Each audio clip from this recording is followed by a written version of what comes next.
All right, today we're going to dig into a story that, honestly, it starts out in a pretty quiet neighborhood, but it ends with a multi-million rupee land deal that was kept under wraps for over a decade. It's this whole tangled web of shady finances, some really serious governance failures, and a community just left scratching their heads asking, hey, where did our money actually go?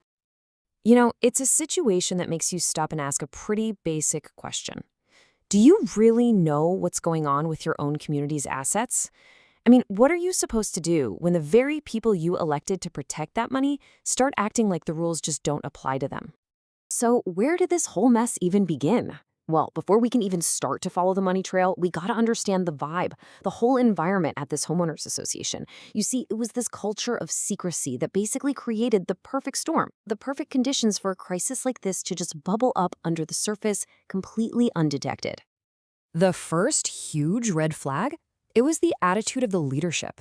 Seriously, according to a report from one homeowner, whenever people asked legitimate questions about the finances, they weren't just ignored. No, they were treated like they were just annoying pests. I mean, that tells you everything, right? This is a board that saw accountability not as their duty, but as a total nuisance. And this culture, it was propped up by this sort of unwritten rule, creating what someone described as an unhealthy oligarchy. Basically, the top job, the presidency, was pretty much reserved for senior military officers. So what you get is a tiny group of people holding on to power, which just completely undermines the whole idea of a real democratic homeowners association. And this kind of thinking, oh, it had some really serious consequences. The management committees started treating their legal duties not like responsibilities, but more like optional suggestions.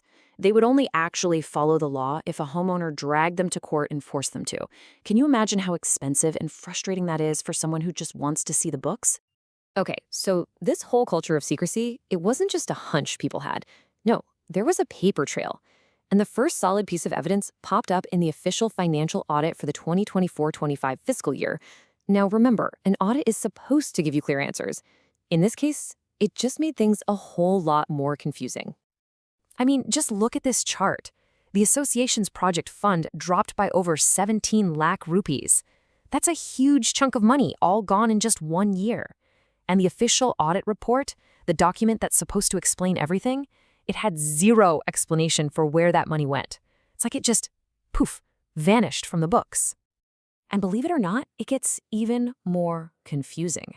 The association had over 40 separate fixed deposits scattered across who knows how many different banks. But get this, there was no master list, no consolidated register, no investment policy whatsoever.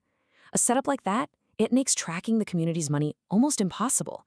And it's basically an open invitation for things to go wrong. Look, these weren't just small typos or little clerical errors. These were fundamental, critical failures. The audit was missing a cash flow statement, so you literally can't follow the money. The numbers were just there, with no stories or explanations. The auditor didn't even check the bank balances independently. They just took the committee's word for it, and there was no disclosure about who they were paying. Any one of these is a big problem. All of them together, it means real financial oversight was completely impossible. So that confusing audit, that was just the tip of the iceberg.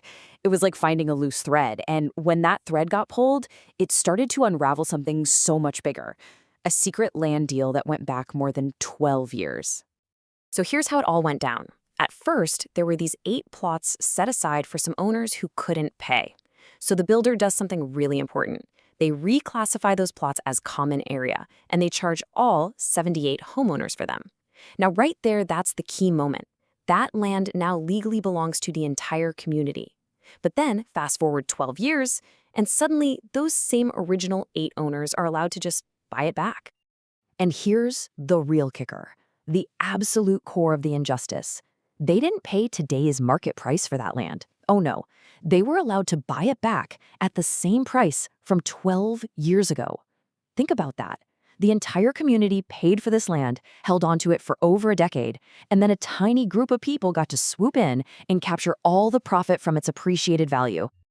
Okay, so the big question is, how on earth was a deal like this kept under wraps for so long? Well, the answer pulls us right back to those messy financial books we were talking about. It shows exactly how this whole transaction was deliberately disguised. The absolute key to this cover-up is this number, 52 lakh rupees. This is the amount the association got from the builder. But look at how they wrote it down in the books, a refund of project money. But here's the thing, it wasn't a refund at all. It was actually money the builder paid to settle a totally separate issue, which was their failure to hand over the community's main fund. You know, when you lay it all out, you can see a crystal clear 4-step process for how this was done. Step 1, the builder sells off land that belongs to the community for way less than it's worth. Step 2, they use that shady deal to wipe out a completely different debt they owe to the association. Step 3, the management committee takes the money but calls it a refund in the records, not a sale. And step 4, that little accounting trick completely hides the fact that a community asset was just illegally sold off. And this brings us to a really important legal idea, fiduciary duty. It sounds complicated, but it's simple. It's the legal and ethical promise that the people in charge will act in the best interests of everyone. The management committee's job is to protect the assets of all homeowners. And what they did here, well, the documents call it a severe breach of that fundamental trust. And you know, there's another legal term for what happened here. For the people who benefited, it's called unjust enrichment. It's exactly what it sounds like. It's when one person or group unfairly profits at the expense of everyone else. In this case, the 8 owners and the builder got rich at the expense of the entire community. The law has a name for that, and yeah, it's not a good one. But look, this story isn't just about digging up a problem. It's also about finding a solution. And the good news is, the source materials lay out a really clear, multi-pronged strategy for accountability.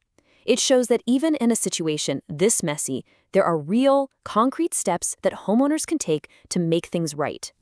So the strategy basically hits this from 4 different angles. First, you fix the governance from the inside. Bring in a forensic auditor, set up a real homeowner oversight committee. Second, you go the civil route. Send legal demands to either get the land back or get paid its true market value.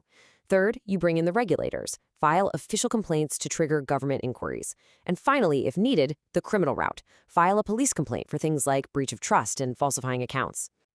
And this is the powerful idea that drives this whole thing forward. The crime or illegality does not become lawful by passage of time or by silence.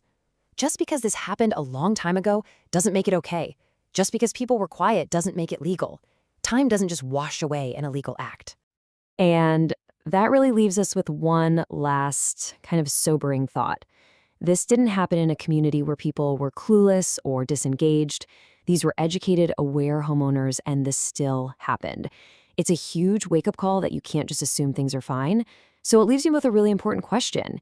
If this could happen here, are you absolutely sure it's not happening where you live?